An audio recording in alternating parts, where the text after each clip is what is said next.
নবী বলেছিলেন গলিবাতির Rome, Rome পারস্য বিজয় হবে। আমার চোখের সামনে দেখলাম মুসলমানের অস্ত্র নাই, মুসলমানের পেটে ভাত নাই।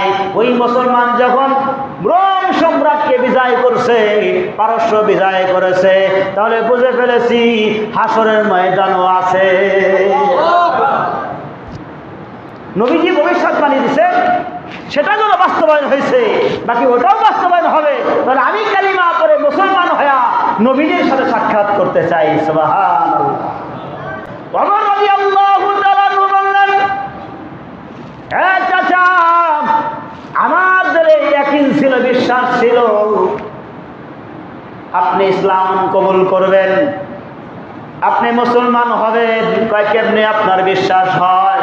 কয় আমি তখনই বিশ্বাস করেছি আল্লাহ নবী যখন বলেছিল, আল্লাহ নবী যখন বলেছিলেন আমি হাত দিয়া হাসরের ময়দানে মার দেখাবো, নবীজির হাত যেখানে লাগে ওই বিচারা কখনো জাহান্নামে যেতে পারে না। নবীজির হাত যখন লাগবে তাহলে আপনি মুসলমান হইয়া নবীজির সাথে জান্নাতে যাবে।